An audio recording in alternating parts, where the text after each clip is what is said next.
4 या 5 दिन के अंदर आप देखेंगे एक बहुत ज़्यादा गर्मी का माहौल हो जाएगा। इंदौर बेल्ट में तो अभी भी इस समय, कल मैं वहां से सूचना मिली थी तो मुझे ये बताया था कि 31 और 31 डिग्री का टेम्परेचर इंदौर क्षेत्र में हो गया है साथियों, जिसकी वजह से वहां जो आलू उन्होंने खोदा था कुछ लोगों ने, और खुदाई तो चली रही है खूब अच्छे तौर पे, वहां खुदाई चल रही है, तो थोड़ा सा भी अगर धूप खा जाता है, आलू किसी प्रकार का चोटिल है और किसी प्रकार से वो धूप खा जाता है, तो साथियों बहुत जल्दी वो डैमेज होने लगता है। तो ये दिक्कतें भी इस साल किसानों को, जो लेट वैरायटी जिन्होंने लगाई है, लेट खेत लगाए हैं, और उनकी खुदाई मार्च में 2, 4, 5, 10 मार्च के 20 मार्च के बाद होंगी साथियों, उन किसानों को ये समस्या का भी सामना करना पड़ेगा कि उनकी जो गर्मी का जो टेम्परेचर होगा वो काफ़ी ज़्यादा होगा, उसकी वजह से ये दिक्कत भी किसानों को आएगी। तो मेरी ये सलाह है उन किसान भाइयों के लिए कि आलू की फसल में आपने इतने ज़्यादा पानी लगा दिए वो ठीक है, अब ज़्यादा पानी ना लगाएं और अपनी फसल को अब पकने दें, बनने दें और उसको उसके हाल पर छोड़ दें। बाकी आपका जो दवाई वगैरह लगाने का जो कार्य था, अगर वो भी आपका पूरा हो गया हो तो उसको भी अब ज़्यादा ना लगाएं, क्योंकि अब टेम्परेचर इतना हो गया है, वो भी आपकी फसल में बहुत ज़्यादा फायदा नहीं करेगी, वो भी नुकसान ही आपको देगी साथियों। इसलिए फसल को अब पकने दें, उसको फिर ही छोड़ दें, उसको अब अपना कार्य करने दें। प्रकृति के ऊपर, भगवान के ऊपर भी कुछ भरोसा करें, वो अगर आपको देगा तो साथियों देगा, पूरा देगा, और आपको जमीन से भी पूरा देगा और आपको मार्केट से भी पूरा देगा साथियों। इसलिए कुछ भरोसा भगवान पे भी करें। और किसान का तो साथियों भगवान ही होता है, भगवान से ज्यादा बड़ा साथी किसान का कौन हो सकता है। और जो भी देने वाला है, जो भी करने वाला है, किसान का तो पालन पोषण भगवान ही कर रहा है। भगवान अगर साथ न दे तो दूसरी कोई चीज ऐसी नहीं है, दूसरा कोई ऐसा तंत्र नहीं है जो किसान को एक दिन का भी साथियों मदद कर दे। दूसरे व्यवसायों में, दूसरे सिस्टमों में सरकार बहुत सारी मदद करती है, लेकिन किसान की मदद सरकार भी नहीं कर सकती, क्योंकि किसान है ही उसका। अगर किसान को पूर्ण रूप से अगर कोई समझेगा और उसको सही तरीके से अगर देखे, तो किसान का तो साथियों बहुत बड़ा क्षेत्र है, किसान का तो बहुत बड़ा कारोबार है। इस कारोबार को करने के लिए अगर कोई बिजनेस व्यापारी अगर सोचे और उसको पैसों से इसको तौलना चाहे तो नहीं तौल सकता साथियों। ये तो किसान का दिल है, किसान का परिश्रम है, किसान की मेहनत है, और किसान के ऊपर भगवान का हाथ है। इसलिए साथियों ये सब कुछ व्यवस्थाएं चल रही हैं। बाकी जो कृत्रिम तंत्र वाले जो लोग हैं, उन्होंने तो पूरे सिस्टम को खराब करके ही रख दिया है साथियों। आज मैं देख रहा हूँ दिल्ली में चुनाव हो रहा है, तो सभी व्यक्ति जमुना जी के लोग, जमुना जी की गंदगी को लेके सारी साथियों तमाम सारी बातें, तमाम सारी पार्टियां, चाहे भारतीय जनता पार्टी हो, चाहे कांग्रेस हो, चाहे आम आदमी पार्टी हो, सभी अपने अपने तमाम सारे राग अलाप रहे हैं। कोई जमुना जी से पानी पी रहा है, कोई किसी को चैलेंज कर रहा है तू पानी पी के दिखा दे, कोई किसी को चैलेंज कर रहा है कि तू नहा के दिखा दे। तो ये सब क्या है? ये सब उन्हीं लोगों का तंत्र है साथियों, उन्होंने खुद ही इसको खराब किया है और अब इस पर राजनीति कर रहे हैं। तमाम सारे हजारों करोड़ रुपए के पैकेज देने के बावजूद साथियों ये स्थितियां हैं। तो क्या कर सकते हैं? वो प्राकृतिक को छेड़ेंगे, प्रकृति को छेड़ेंगे, प्राकृतिक व्यवस्थाओं को छेड़ेंगे, तो साथियों ये स्थितियां होती हैं। और इसमें हजारों करोड़ रुपए खर्च करने के बाद भी इनको सुधारा नहीं जा सकता है। इनको सुधारने के लिए, इनको करने के लिए अगर किसान की बात आ जाए तो किसान ऐसी स्थितियों को भी 2 मिनट में सुधार सकता है।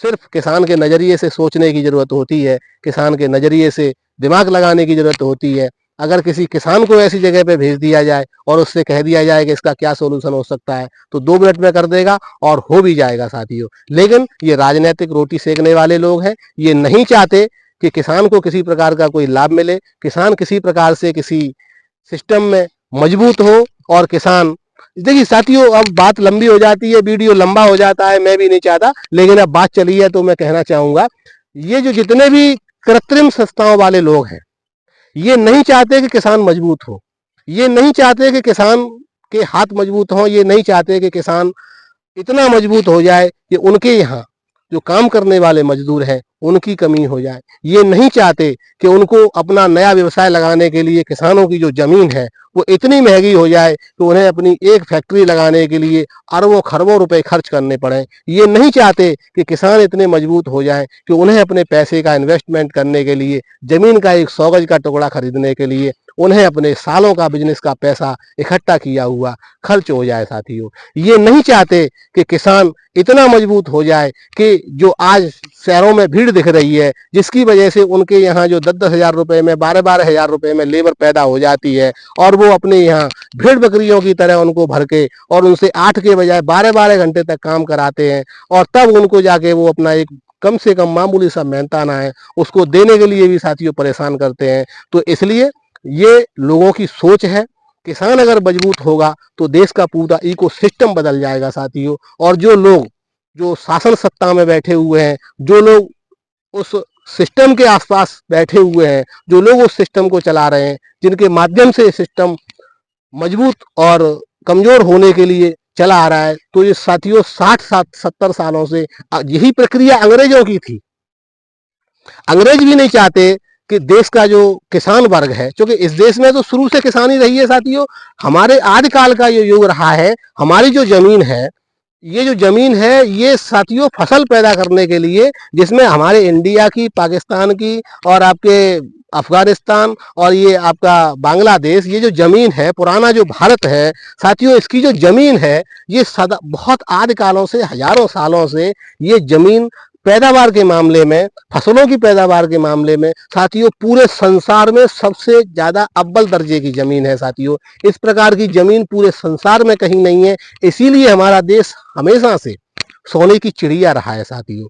तो उस समय का जो जो जो उन्होंने किया, यही हाल मुगलों का था। मुगलों ने भी देश पे शासन किया तो इसी वजह से किया। उन्होंने भी इस देश के किसान को दबा कर रखा। उसके बाद अंग्रेज आए तो अंग्रेजों ने भी देश के किसान को दबा कर रखा। और अब ये जो सरकारें हैं देश के अंदर, वो भी देश के किसान को दबा कर रखना चाहती हैं, क्योंकि ये लोग जो देश के किसान को दबा कर रखेंगे तभी उनका जो अपना सिस्टम है वो चलेगा साथियों। अगर किसान मजबूत हो जाएगा तो कौन कहाँ का नेता, कौन कहाँ का आईएएस, कौन कहाँ का पीसीएस, किसान अपने घर का आईएएस होता है साथियों, किसान अपने घर का नेता हो सकता है, किसान अपने घर क्या नहीं हो सकता।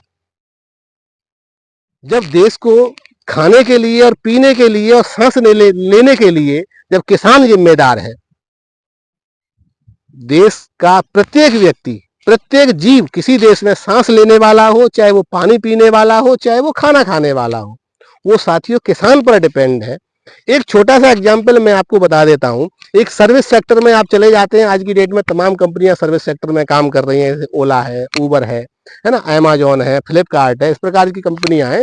इन्होंने एक सर्विस सेक्टर में अपनी एक सर्विस देना शुरू कर दिया है और उस सर्विस का पूरा संसार आदी होता चला जा रहा है।